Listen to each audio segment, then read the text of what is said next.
Welcome back. On today's video, we're comparing two AI engines face-to-face, head-to-head. We're going to start with Perplexity and Grok for no particular reason other than they're the first two that came to mind. But out of the series, we will go through multiple AI engines, compare them, and see what kind of answers we get. We're not going to go through the answers in depth because the purpose of this video is just to see what kind of data we get and which one appears to provide the most relatable information. Let's jump right in.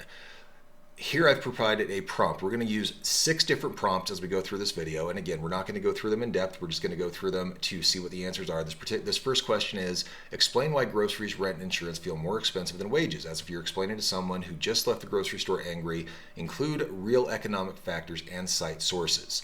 So we'll hit go on that. We'll hit go over here on Grok. And what we're seeing right away is Perplexity showed us what it was doing. Now it's showing us the sources. It's going through all the information. Grok is kind of spinning and buffering over here. So let's look at the Perplexity data. It's talking about it's really more expensive, paycheck not kept up with things. It talks about why prices jumped then stuck. So overall prices climbed here. Wages lag. Mostly on the stuff you must buy, so median wages have risen, but the cost of basics has climbed so fast. Housing eats the budget first, so it's giving us good information as we're going through here, talking about the factors that are the most expensive, which would be housing, insurance, and then why it feels so personal is that the working and middle class are hit the hardest because they spend a larger share of their income on food, rent, and utilities. That's good information. We're still kind of waiting over here on Perplexity, or on Grok, so I'm going to hit pause, and when it comes up, here we go. I don't actually have to hit pause.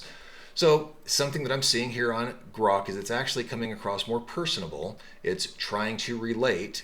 It's an AI engine. I'm not sure if I want it to relate, but it's okay. It's telling us basics are adding up faster than it used to. Inflation hits different things at different speeds, so groceries, rent, insurance, wages aren't keeping up full pace. I've got to say I'm impressed with the amount of data that's coming here and the way that it's presenting it is very clear. So based on what I'm seeing here, speed to Perplexity, but the answer and the context and the content is probably going to give a nod to Grok being the better out of the two, in my opinion. So let's go to the next question. This one is, I work for a mid-sized company and leadership keeps saying we're being cautious based on current economic conditions. What are 3 early warning signs layoffs may be coming and 3 that I'm probably safe? Hit go on both of these. Perplexity, again, you got to love the way it presents the information. It shows what it's searching, it shows the sources, and then it comes through and it actually gives you the sources of the things that you are looking at. So looking at the data, it talks about leaders saying we're being cautious usually means they're watching costs, and it gives us different information. Things that we can watch that are actually actionable. That's pretty cool. Spending and hiring suddenly freeze, executive shakeups, restructuring, project stall, communication gets weird. All valid items. 3 signs that you're probably safer than most. You work on revenue, and we've got videos on this for talking about layoffs on our channel, so feel free to check those out. Your workload and involvement are high and visible. Your team is lean and recently invested in. Absolutely. If your company is growing, spending money on your team, and you're generating revenue, that's probably the biggest one right there. Those are good signs that you're pretty much safe. Over here on Grok, now that it's finally caught up, it gives us other information, talks about we're being cautious. It gives us some real world information talking about different layoffs that are out there. Hiring freezes, slowed recruiting. Yep, definitely. Visible cost cutting measures. Absolutely. Unusual manager behavior, restructuring hints. Sometimes managers don't come out and say it, but they do give hints. Those are definitely things that you need to watch out for. On the flip side, 3 signs you're safer. You're in critical revenue-driven projects. You'll notice that's a theme here, so good actionable information. If you're not there, that gives you something to work towards. Recent positive signals like raises, promotions, new responsibilities. Yes, absolutely. If your company is showing you they value you more, chances are you're safer than the average bear. Your department or role is getting resources. If they're providing new resources, spending money on your department, that is a good sign that you're probably safe. So I would say that is good actionable information. Honestly, out of the 2, even though Perplexity was a little bit faster and Grok was a little bit slower, I would say Grok's information is a little bit more actionable.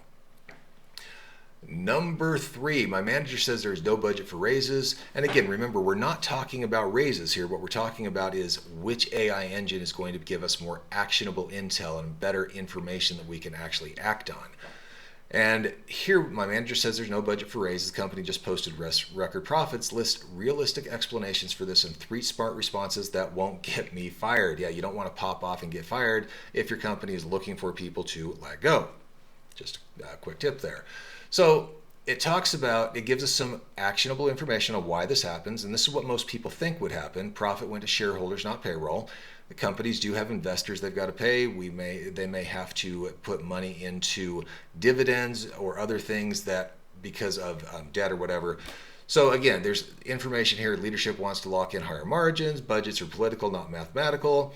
They're bracing for future uncertainty, uneven rewards at the top versus everyone else. And those all could be. So Perplexity's perspective is the company's greedy. It's kind of how it comes across. Grok, let's see how they come across. Understand the frustration. Here's some realistic expectations. Shareholder returns via stock buyback and dividends. Okay, that's a common theme. Rising executive compensation. Well, we have seen that. The executives want more. Economic caution and cost controls. Smart companies, when they see things slowing down or see something challenging coming around the corner, they will put money in their war chest or in savings so that as things do get tighter, they can take advantage of those opportunities by retaining employees or growing the company more, taking more market share. Reinvestment priorities, that'd be on the same line. Fixed budgetary cycles. Those are absolutely options that could happen.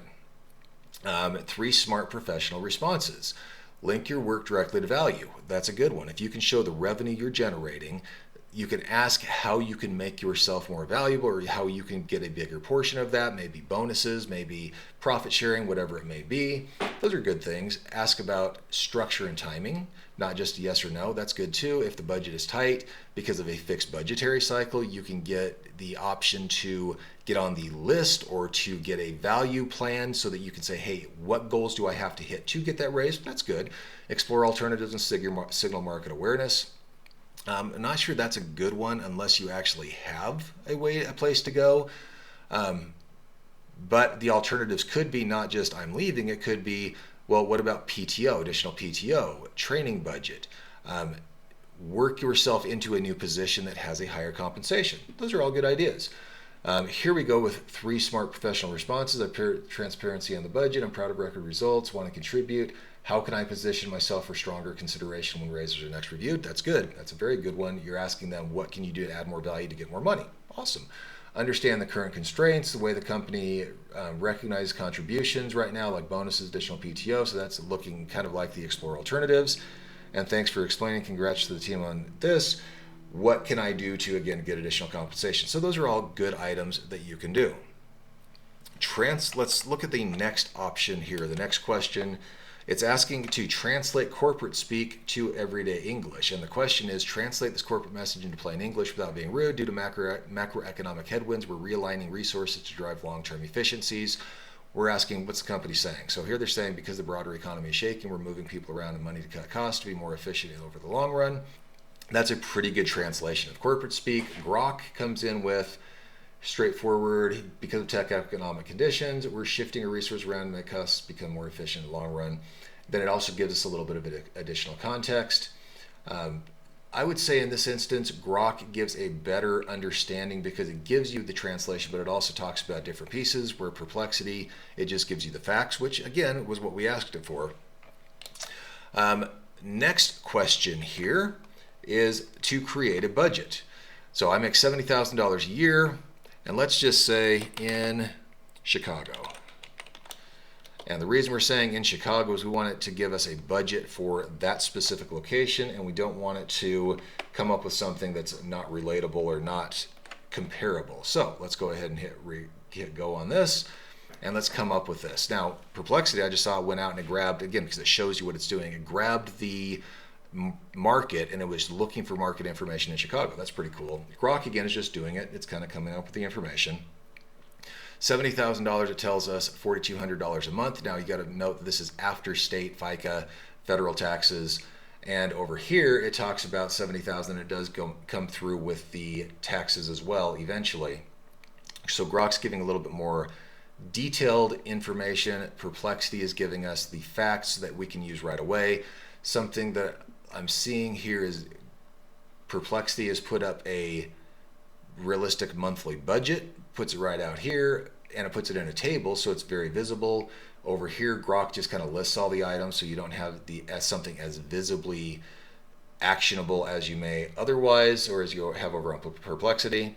And it gives you the different items. It talks about where you have the rent, renter plus renter's insurance, utilities, cell phone, all these different items, core living rent, lifestyle, which is kind of cool because the lifestyle stuff is something that you may be able to cut out. You may not be able to cut it out, but it should be something that's a little bit more fungible, leftover buffer, how this doesn't have to assume no life, how you can tweak this for your reality. That's good. Talks about you can go out and look for different rent. If your rent is higher than $2,000, every extra $100 in rent realistically comes out of fund. If you have debt, that's going to be a big part of it. If your work offers a 401k match, okay. Looking over at Perplexity, it's coming up with roughly the same numbers. 2050, $50 insurance. Let's see if it has the renter's insurance. No, it doesn't. It does talk about splitting a 2-bedroom, and yes, it actually does have renter's insurance in there, utilities, groceries. And then quick tips to make it work better. That's kind of cool. It shows you that you can have a roommate, which would be a game changer. If you're able to get a roommate, you save a lot of money. No car. In Chicago, you may be able to use either rideshare, walk, public transport, something along those lines. Smart shopping. Aldi, Trader Joe's for groceries, free events in the city, side hustle if needed. So Grok is looking at the overall pieces of this. And I would say both of these are fairly even, honestly. I'd give a little bit of a nod to Perplexity because the visual layout's a little bit better. Grok is giving a little bit more information that may or may not be more helpful to people. So I would say in this particular case, I would give the nod to Perplexity. Let's go with the last question here, kind of a bonus question. Explain why the stock market is doing fine while everyone I know is broke, or it feels broke. So this is going to go out and hopefully give us the one paragraph, no MBA language, something that we can understand. And here we go. Stock prices mostly reflect how big companies are making what investors think those profits will be, not whether real people feel okay paying their bills. Companies have kept profits up by raising prices, cutting costs, using tech automation. Okay, that's a pretty good answer. Stock market's hitting high because it's mostly owned by richest Americans. The top 10% own 93% of stocks. Their wealth has exploded from big gains in companies like those pushing AI. When stocks go up, those folks feel richer and keep spending, which props up the company profits. But for regular people, based on these two, I would say Grok is a little bit more understandable, where Perplexity is a little bit more vague. Based on these answers, Grok actually has impressed me. I've been using Perplexity more than Grok. I use Grok occasionally, but based on these answers, I'm probably going to give the nod to Grok based on these answers. Something I've noticed is they will give different answers depending on when you ask them these questions.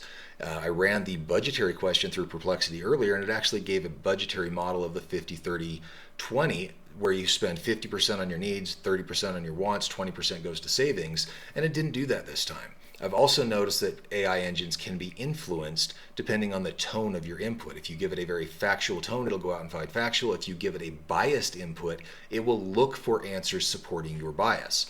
Perplexity is one that I have noticed doing that. But back to the comparison, Grok seems to give more information that is more understandable or actionable, where Perplexity will give you just the facts based on what you ask, and it may not be as understandable. You can dig into the sources, and the nod to Perplexity is it shows you the sources of what it's asking for, which is very helpful because then you can dig in and make sure that the information it is giving you is accurate. That is a problem with all AI models that I'm seeing right now, is the information may or may not be accurate. It may be extrapolating information and presenting it as fact when it is actually not. So out of the two, I'm going to start using Grok a little bit more. I like the way that it was presenting information. We'll continue this series with other comparisons of AI engines head to head. I hope this has been helpful to you. If it has, please give us a like down below. If you'd like to see more content like this and a whole bunch of other things, consider subscribing to the channel. And if you know someone this may benefit, please do share. Thanks for being here. We'll see you on the next one.